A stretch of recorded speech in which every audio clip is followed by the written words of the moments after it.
晚上好啊，今天想问你们一个看起来很平常，可是认真去想又很诡异的问题：如果你在路上看到地上有一叠钱，你会不会去捡？有一句名言是这样子的：地下執到寶，滿天滿地攞唔到。意思就是地上捡到钱，问天问地都拿不到，就是运气好嘛。但是有一些钱真的是不可以乱捡的，在网络上也流传了很多类似这样的恐怖影片。就是如果你发现了类似这样的钱，千万不要去拿，因为它可能不是表面看的这么简单，它很可能是别人用来借运的。如果你们也有听过类似这样的东西，就欢迎在评论区分享了。有些人就会用这些不普通的钱来借运，大部分都是用来求偏财的。简单讲就是你倒霉，他发财。还有一种更严重一点的，他们不借运，而是借命，就是一个快要死的人向你借寿。当然还有各种各样奇奇怪怪的钱，这些钱不管是借运的还是借命的，都是给人家动过手脚的。因此在华人的社会里面就一直流传着一句话：地上的钱不要乱捡。那么如果不小心遇到这样的钱应该怎么办呢？听完接下来的故事你就会知道咯。有个朋友他就40几岁了，他呢是比较穷的人，每天上班就3到5个小时，收入就真的只是够吃够用罢了。他这个人其实就很好的，可是就有一个很奇怪的爱好，他很喜欢寻宝。讲到寻宝，相信大家都会喜欢，可是他就比较执着一点。他每天下班过后都不是马上回家的，而是一个人在路上到处走。重点是他走路的时候都是低着头的，为什么？其实就是看地上有没有人掉钱。他还常常讲，你看地上又有人掉钱了，钱又没有写名字的，我不拿也是给别人拿去啊。听到他这样讲，大概可以想象得到他应该捡过很多次这样的钱了。一天晚上他下班过后就跟平常一样在路上寻宝，就在离家不远的一个十字路口附近，还真的是被他看到了一叠钱。平时我们捡到钱当然是开心的咯，可是他的第一反应就不是开心哦，因为这堆钱就有一点点奇怪。为什么呢？因为这叠钱它就不是闪闪皱皱的，而是看起来很整齐，整个卷起来，而且还有一条红绳子绑着的，看下去就不像是有人掉的，而是故意放在那边的感觉。他看了看附近没有人，下一秒当然就是把那个钱收进了口袋里。他那个时候是开心的不得了，毕竟白白捡到钱，谁又会不开心啊？然而接下来的几天也没有什么怪事发生，就当他要把这个奇怪的钱的事情忘记的时候，结果奇怪的事情就发生了。1个星期后，他在下班的时候就在同一个地方看到一模一样的东西，对，又是一卷钱，钱还是一样有一个红色的绳子绑着的，看下去就是又有人故意的放在这里。虽然很奇怪，可是第一次都拿了咯，第二次当然也没有多想，看了看附近都没有人，他当然就快快的把这个钱收进了口袋里面。他甚至还有点暗爽，就很像老天爷在派钱给他花那样。那天晚上他拿了钱过后，在回家的路上那么巧就遇到了他的表哥，于是他就跟他的表哥在附近的一个妈妈档那边一起吃饭聊天。他当时还把这个奇怪的事情当作笑话讲给他表哥听。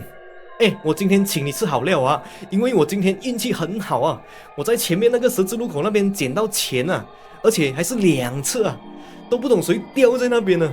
他就边讲边把这个钱拿出来炫耀，过后他就把那个捆着钱的线拆掉。表哥原本还是笑笑的，可是当他看到那个红色绳子过后，脸色突然就变了。然后表哥就很紧张的问他有没有用过这个钱。这个时候他就感觉到了不对劲，就开始紧张了起来哦。然后表哥就小声的跟他讲，这种钱不可以乱拿的啊。然后他就慢慢的打开了那个卷着的钱，看了看，里面还有一个小纸条，纸条上面就写着小小个字3天。3天到底是什么意思呢？表哥当时就一动不动的盯着那个纸条看，脸色非常的难看。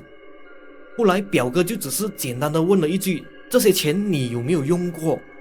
他当时就只是呆呆的在那边摇头。表哥也没有和他再多的解释，就只是小声的跟他讲：“这些钱啊，不是普通的钱，这个东西不简单啊！”一讲完就紧张的拉着他去了附近的一间庙。他当时也不清楚发生了什么事情，可是看到表哥这么紧张，他自己也开始感觉到怕了，就很像有什么大事要发生那样，心里就一直很乱了。到了庙过后，表哥就叫他把这个钱拿出来。刚开始他还不愿意哦，毕竟是自己辛辛苦苦捡的嘛。可是表哥还是强硬的把他抢了过来，然后就二话不说就把这个钱都放进了功德箱里面去。直到后来，表哥才讲出了一句让人背后发凉的话。表哥就讲：“你知道3天是什么意思吗？3天不是写爽啊，以前这里就有一个这样的传闻，也是关于3天呢。几年前这里附近就有一个老人，他当时就病得很重，已经是命不久矣了。老人就想等他国外回来的孙女见他最后一脸，于是他就用了这个方法帮他硬撑了3天。他们先是拿一条红色的绳子套在老人的手上一晚，过后他们再把这个红色绳子拿去捆着钱，丢在路上等有缘人来买命。后来啊，老人的精神还变得非常的好，还真的是等到了第3天，等到了他孙女回来过后才离开。表哥就讲：“你在同一个地方捡到2次这样的钱，这种事情啊，怎样看都不像是巧合，所以表哥就怀疑对方是在借命。”表哥还讲，这种捆着红线的钱啊，很多老人家都讲不可以乱拆的，因为一拆掉就等于你收下了，有些东西你收下过后是很难退回去的。至于到底会发生什么事情，就没有人敢确定了。听到表哥这样子一讲，他整个人当时就僵着了。原本他就还笑笑的，现在他就一句话都讲不出来，因为他开始发现最近的这几天他很像特别的累，明明睡很久睡很够，可是每天醒来的时候都还是很像很没有精神那样。也不是单纯的怕，就是心里很复杂的那种。这个时候就突然想起了他第一次捡到的钱还没有花掉了，还放在家里的抽屉里。想起表哥的故事，越想就越不对劲，于是他就马上跑回家，把这个钱也拿了过来，也放进了功德箱里。不知道为什么讲到这里的时候，连我自己都跟着松了一口气。所以啊，在路上看到这些红线捆着的钱啊，还是不要乱拿。其实除了这种红线绑着的钱以外，还有一种更奇怪的，就是地上的红包。如果我们看到红包打开一看里面有钱，我们当然是很开心的，对不对？可是如果红包里面除了钱还有一些奇奇怪怪的东西，就很像小纸条、指甲、毛发等等，是不是就变得很恐怖了？那么我再跟你们讲一个发生在香港的怪事吧。有一个小孩，他在商场的旁边就捡到了一个红包，红包里面就塞了很多现金。小孩子嘛，看到钱包当然是开心到不得了，第一时间当然是快快的藏进口袋，然后就拿去买零食了嘛。但是问题就出现在这个红包，他没有注意到这个红包里面竟然还有一束头发和一些看起来像是草药的东西。结果几天过后，小孩子就开始发烧，吃药没有用，打针也没有用。家人当时就很怕，也不知道小孩子为什么会这样，没有办法，就只好去庙里求神明，就看看是不是小孩子惹上了肮脏东西。师傅看了看小孩子，很快的就发现了这个红包的问题。这个啊，其实是一种叫移病术的民间巫术。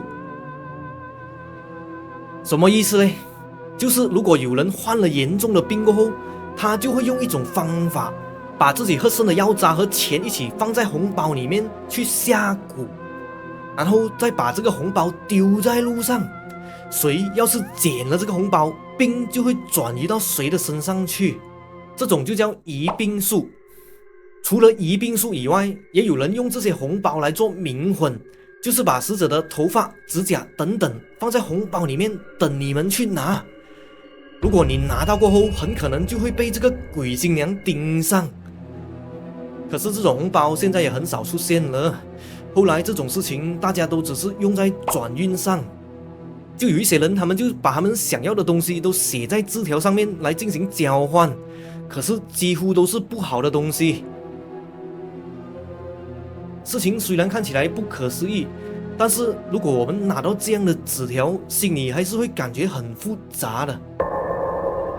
这些奇奇怪怪的钱其实不只是华人社会罢了，在马来传统里面也很流行这样的东西哦。应该很多人没有听过，这个叫对敦巴，他们也是用钱去转运或者换其他东西，听起来就跟华人的那些很像。至于这些东西有什么作用，以后有机会再讲给大家听。随着故事一宗一宗的发生，丢钱的习俗就慢慢的被流传了下来，慢慢的很多人就在十字路口那边丢硬币来转运，还有一些人在搬家的时候就刻意在家里的四周围就留下几个硬币，据说这样就可以把那些霉运留下来不带走。万一以后你们真的是看到这样的钱，希望你们还记得今天的故事。好了，现在什么都准备好了，就只剩下最后一个问题想问各位，谁知道哪里可以捡到钱啊？当然不要有头发和字条的啦。要是真的不小心捡到那个有红绳子绑着的钱，又或者捡到那些有头发的，你们捡到过后会怎样处理呢？留言告诉我咯。拜拜，我们下期见。